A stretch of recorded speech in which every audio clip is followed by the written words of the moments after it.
I think we're a bit early, but feels like there's a decent number of people here. First of all, thank you very much for coming out on this beautiful, blustery Wellington early autumn day. We're here to talk about ACT's campaign, ACT Local, to start running candidates and local communities up and down this country under an ACT banner. The reason for doing this is I've been a Member of Parliament for 10 years. Many times people have come to me with problems in their community where, if I was honest, I'd say that's actually up to your council. The answer is to elect better councillors. Now, I don't usually say that because people want their problems solved by the person in front of them. However, I feel it would be better if when people go to vote for their councillors, they have common sense people in their community standing under a set of values that they can identify and hold them accountable for. Now, we're at this point launching what I call an exploratory campaign, because it's not clear whether New Zealanders will take to a nationwide political party running in every local community. On the other hand, you need to know what you're voting for, and too often people say they get the little booklet from the council, they don't know the names, they tick a box anyway to be good citizens, and then they're disappointed with the outcome. That's why we believe if people have the option of voting for local candidates in their community who've signed up to a set of values for which ACT is well known, reducing waste and getting lower rates, stopping trying to get people out of their cars, stopping the constant interruption in people's transport that drives people mad, and finally getting rid of the racial discrimination that has crept into council politics, I think that's something that people would love to vote for. We'll be looking for these candidates to sign up at our website today, which has just gone live, actlocal.nz. We'll be going through a process of looking for expressions of interest. We'll be pumping this to existing ACT members and supporters, and then we'll be going through asking, do we have a viable slate of candidates that we believe can win and do the business for 3 years? If we do, it's all on. If we don't, nothing ventured, nothing win. We believe it's critical that everyone in New Zealand does their bit to get better representation at council level. Very happy to talk about other issues of the day if people would like me to. However, if I can just take questions on this subject first, I'd be very happy to do that. Before just acknowledging that I'm joined by my ACT Party local government spokesperson, Cam Luxton. Cam's been heavily engaged in the politics of Tauranga, which is, I think, one of the places that's been most failed by local government in recent years, and he's here to take questions on that too. Just on those areas. Party machine in terms of, oversight of the candidates who are stepping forward and stuff like that. Well, I think it's really important that we keep working on our campaigning machinery. ACT has grown enormously. We've been running bigger and bigger campaigns, and from an ACT Party point of view, this is an opportunity to show more New Zealanders the values that we stand by: less government waste, more freedom to choose on things like transport, and less discrimination based on things like race. And also, frankly, from the party's point of view, is an opportunity to work on our campaigning capacity, which is important over going into 26. Will you be endorsing anyone running for re-election as a councillor? Yeah, I've talked to people who are existing councillors who've said, actually, this makes a lot of sense. We stand with ACT on a set of values that are familiar to New Zealanders, that are underrepresented in council. We get assistance with campaigning. That could be a popular option for some people who are already on councils. Can you just outline specific areas or issues that you have in mind for local ACT representation? Look, we need councils that deliver the services that no one else in the community can deliver. Councils try to do far too many things for far too many people and discover they can't pay the bills, while in reality they have leaky pipes, clogged roads, not enough parking, too many vanity projects that aren't actually making the proverbial boat go faster. That is a core ACT value. Get the government focused on the things where it can make a difference for ratepayers or taxpayers' money. Then there's this question of transport. For far too long we've been trying to change the way that people get around instead of facilitating them to live the lives as they would like to. We're not into social engineering. If a cycleway can actually be occupied and useful, then we're all over it. But who's seen one of those? And finally, there's endless racial discrimination in councils, and we just have a simple vision of a country where each person is valued for their common humanity. We champion that at central government level. We intend to champion it at local government level. And other than Tauranga, any specific areas where you imagine there might be quite a bit of interest? Look, the area we're targeting starts at Cape Reinga and it ends at the Bluff. Are there candidates already or the councillors already who are keen to sign up with you guys, or? Yeah, we've had discussions with them. Obviously, we're not going to tell everyone who they are straight away because they'll just be feeling their way through it. We'll be checking them out and they'll be checking us out. And in a month or two, we'll have a pretty good idea, is this on or is it a good idea that maybe is for another time? Labor already kind of do something similar, don't they? Are you just trying to match what they're doing?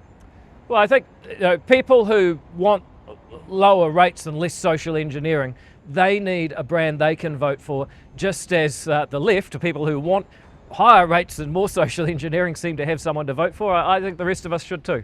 And are you ruling out 2025's election? No, I mean, we've got, October, it's currently March, month 10 minus month 7, so we've got almost 7 months for this. I would say to people, if you can't put together a proposition for the voters in 7 months, then maybe the world's trying to tell you something. Are you to break up the Auckland Ratepayer Alliance? Wasn't that effectively Acton National's representatives? Oh, Glenn, look, you bring this up every time. That's a totally separate organisation. You know that. We have this discussion every day. How much independence would you expect an ACT local body rep to have if they're under that ACT party banner, but they're representing a local area? Look, it's local. ACT Local is about local practical approaches, drawing on timeless values. So, of course, the issues in each area will be different. However, the values of, is this core business for council, or is this something that maybe a business or community group should be doing? That's a big question that should be asked and answered every time the council makes a decision. Is this supporting how people would like to get around their city, or is it trying to socially engineer them? That's a question that should be asked and answered at every decision. And are we treating people as humans with universal humanity, or are we dividing them by ancestry, ranked by the time of arrival in this country? Those are the basic questions that are universal. The specific application will vary according to each community. So you wouldn't expect there to be a particular prescriptive policy plan for that local government candidates, the ACT will write the local government candidates? Well, we will in time release a manifesto, a set of values that we expect candidates campaigning under the ACT banner to sign up to and be faithful to, because that's how they show the voters who elected them that they are reliable. What you vote for and what you see on the tin is what you get in the output.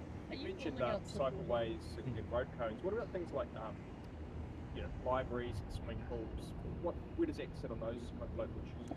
Well, in my view, libraries are something that are a special place in the community, and you don't really see competition. There's not a private library system out there, so I don't see that as something that we would be against. What we are against is governments that go into businesses where there's a private competitor. There is no need for a council to do that. What we are against is councils who say 86% of our people want to drive, but we're going to put our money into trying to make them get to work another way because we think we know best for them. We're opposed to that. Are you ruling out supporting any mayoral candidates? We've taken the view that we want to get people around the council table. We want to see people build their experience.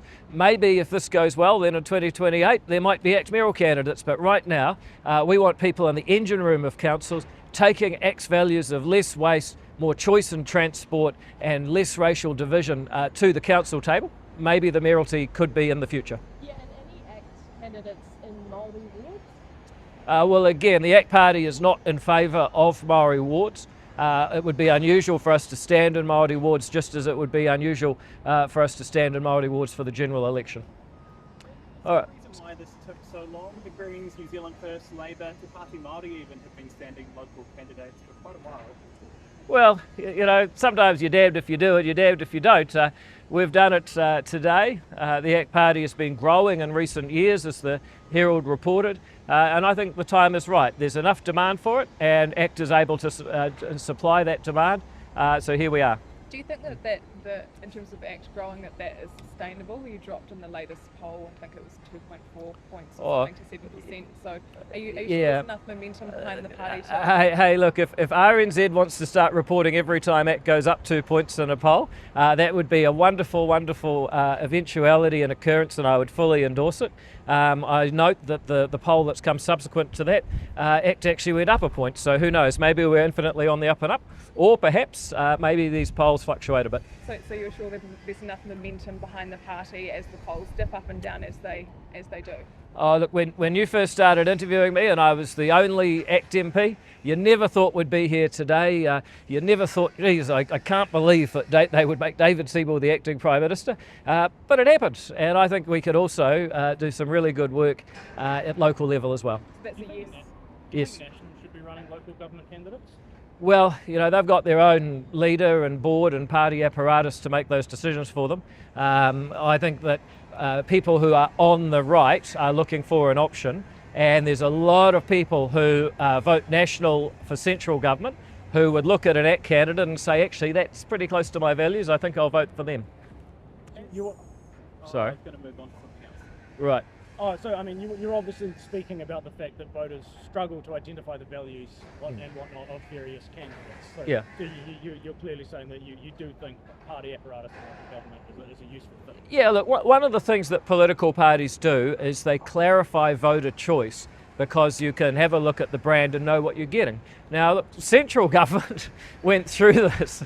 Yeah, okay, they're right. Central government had a whole lot of independence. In 1891, King Dick Seddon formed the Liberal Party, clarified voter choice, and ended up being in Parliament as Prime Minister for 13 years.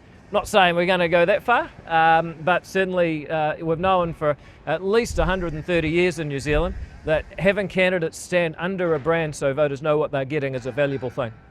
I Right. think it was John Balance. John Balance. Well, look, okay, history buff. Seddon seemed to benefit from that. As acting Prime Minister, is there an update on New Zealand's involvement in the coalition of the willing? Because Sir Keir Starmer saying that generals will be meeting on Thursday. Well, certainly I'll just wait for that truck. Certainly the New Zealand Defence Force has been heavily involved in discussions in Europe over the past several days. I just make 2 points. There can't be a coalition of the willing until there's some sort of post-conflict situation. At this point, sadly, until the Russians decide to come to the table and actually play ball with a ceasefire, then we don't have that situation to talk about. Second of all, the details of that coalition would need to be ironed out. I think it's fair to say that the New Zealand government's stance is that we remain totally behind Ukraine. We continue to give military and other aid. We continue to sanction Russia, and we continue to give accommodation to Ukrainians who would like to come here.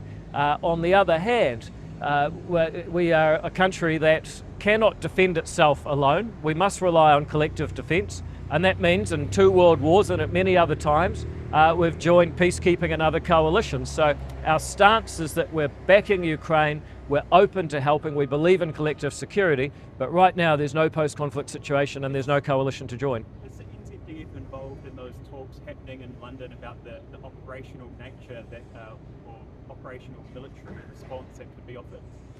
Look, I understand they are, but there's quite a few different talks going on in Europe, so I prefer to be able to get back to you about those specific talks. But yes, they have been heavily engaged in recent days. Yeah. Just with your ACT party leader hat on, is ACT comfortable with where the government's at on climate change, or do you feel that the government's going too far? I think the opportunity is for New Zealand to create and join a coalition of willing nations who are exposed to methane, start making the case to the rest of the world that methane should be treated differently. I believe New Zealand, with the most efficient farmers in the world, is being hammered by anti-methane policies globally, and yet there's other countries such as Uruguay, most of South America in fact, and a lot of Asia growing rice, where a lot of their emissions are methane and methane's not been properly accounted for. Are you comfortable though with what the government's doing in relation to Paris on those climate change? Yeah, well, first of all, there's a question, should New Zealand be in the Paris Agreement? I believe we should be, because the trade retaliation from not being in it would be greater than the costs of being in it. That may change. Maybe it'll be different in the future, but right now that's the calculus. Second of all, are we doing what we have to do to remain in Paris?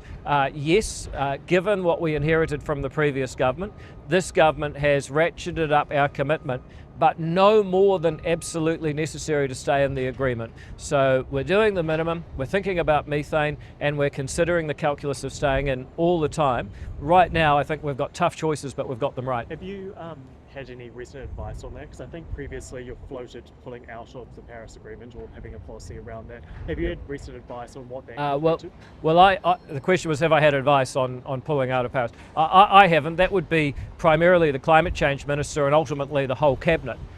We're not currently considering that kind of advice, but anyone can see. The US is out. The Canadians and Australians are about to have elections with potentially elected governments that will take a different stance. If those countries start moving, I think New Zealand will have to recalculate too. But New Zealand has FTAs with the UK and the EU in particular that require us to remain.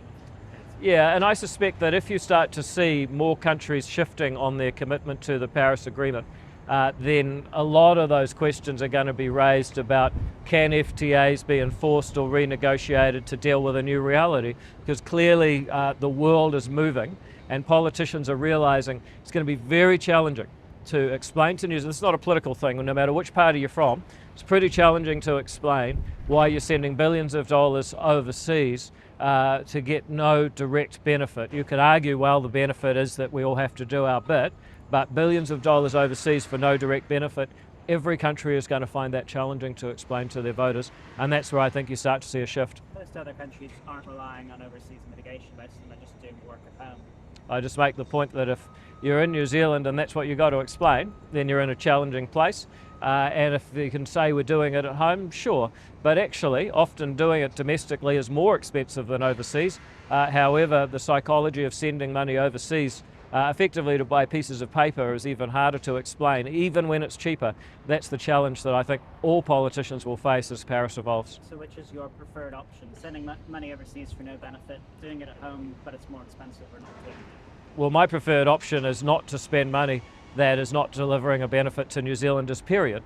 And what that may mean, I think the opportunity for New Zealand is for our government, having done the Act's negotiated review of methane and its true impact on climate, to then take that position to the world and say, look, who are the like-minded nations who are getting hammered on their methane charges? Maybe they should be treated a little bit differently and frankly a little bit more sympathetically, given the realities of methane being a short-lived gas that deteriorates. What did you think of that, the findings of that review? Because it just said the same thing the Parliamentary Commissioner for the Environment said back in 2018, which is it's a bit complicated, but roughly methane makes up 2/3 of our warming, and it's short-lived, but also it's powerful in that short period.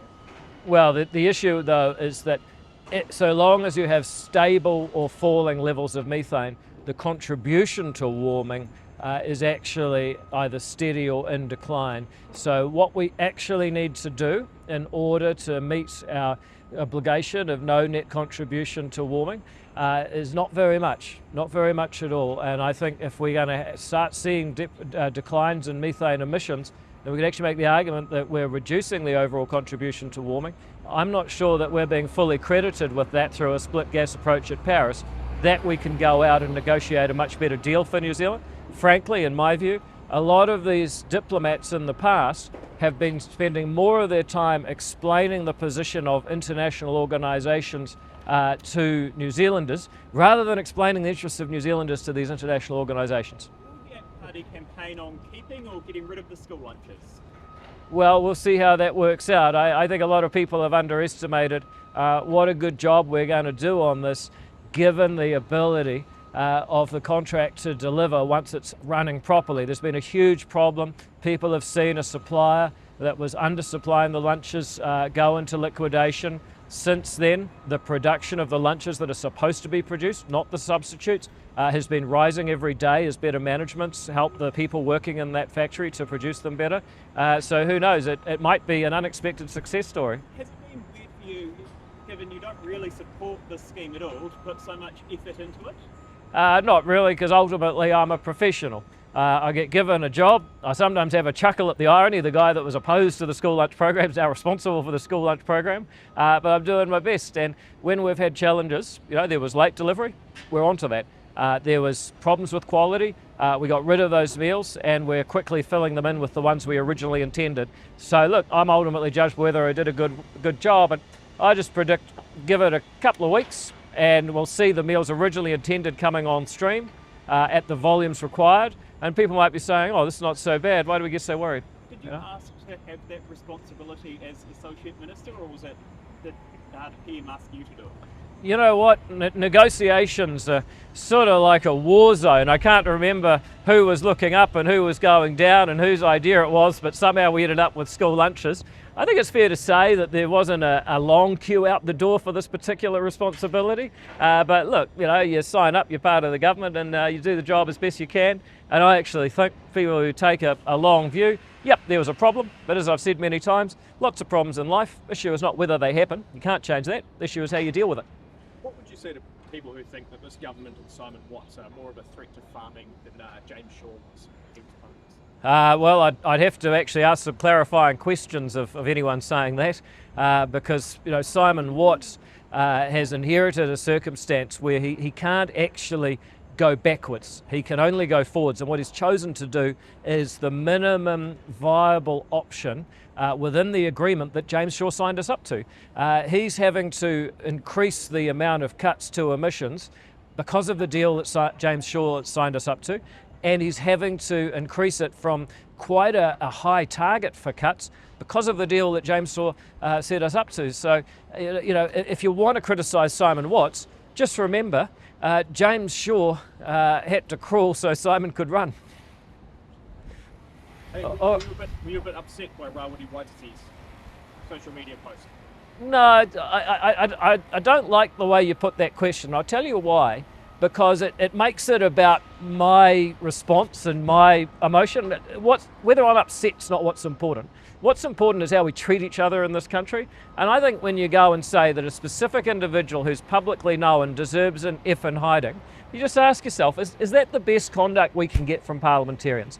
Is that the best representation of Te Ao Māori? Is that really where we want to be as a country? And I'd say to people, if you're in a Māori electorate, maybe you voted for Te Pāori Māori, just ask yourself, is that really the best representation you can hope for? Is that going to help with the aspirations of your rangatahi, your mokopuna? I don't think so.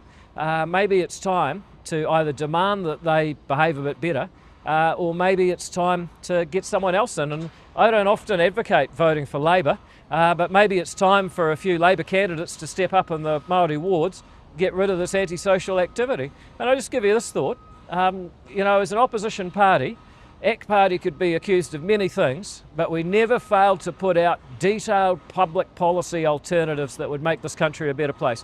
Where are the policy alternatives from Te Pāori Māori other than making everything about race? Do you interpret it as a threat? Well, I think what you can see is that in today's environment, and you know this because you guys at TVNZ have had to up your security, you go around saying that a person deserves an F in hiding, then the risk is always that somebody's going to decide that that's actually a good idea and they'll get someone's approval if they actually carry it out.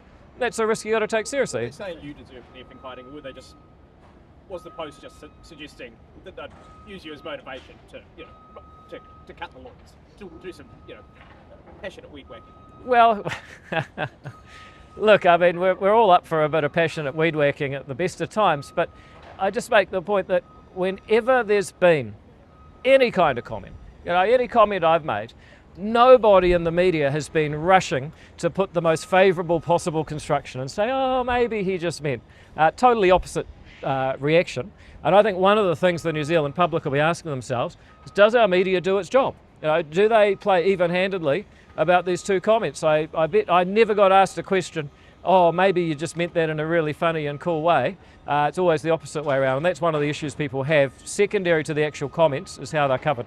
Does it make you regret the Ministry of Pacific People's comments, seeing what it's like when people are making those kinds of jokes at you? No, I wonder if you'll ever regret asking that question, because there's a very big difference to something that is multi-layered in its irony, that was stated to be untrue at the time and didn't actually target any specific individual, versus having,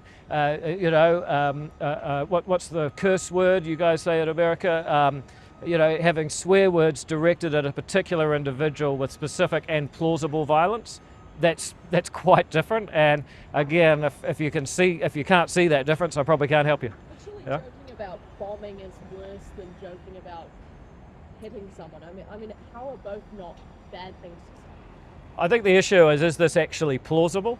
I think if anyone seriously believed that I was going to disinter a 400-year-old figure who failed in his plot after I said that it was actually not meant seriously as soon as I said it, again, there's probably ways to explain it to you more simply, but I can't think what they are. I mean, Yeah. Taking your point that individuals and organisations are different, are you being a little bit cheeky here with I was just talking about Guy Fawkes. If someone made a threat to do a Guy Fawkes on the Beehive, you expect that to be taken quite seriously, wouldn't you? Not really. If they made it in the sense of I actually mean this, and it's not something I've disowned as soon as I made the comment.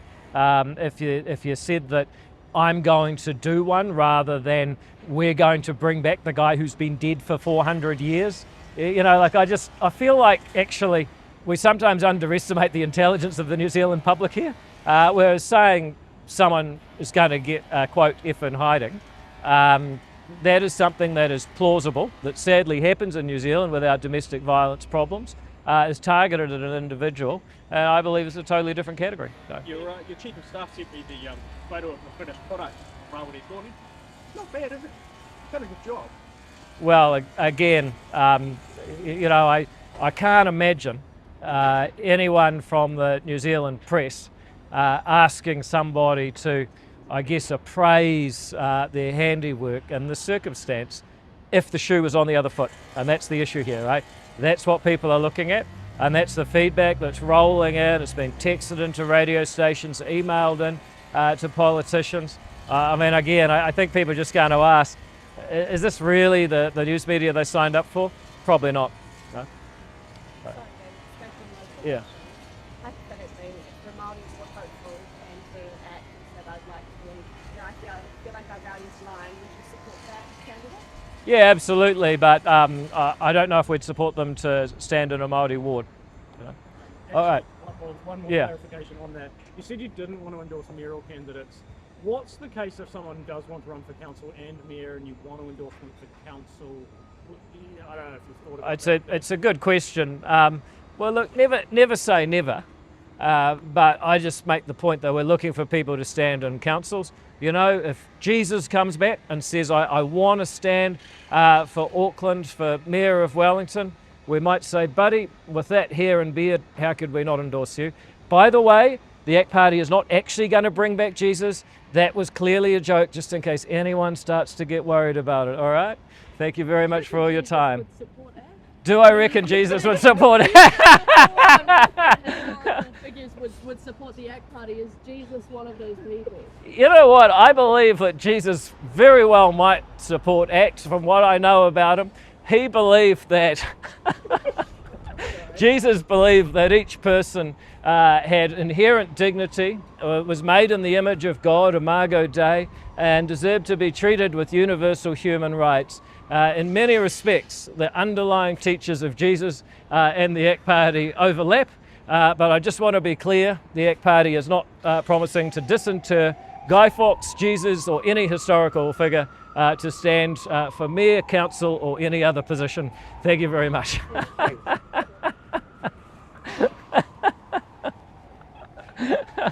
Good way to put it.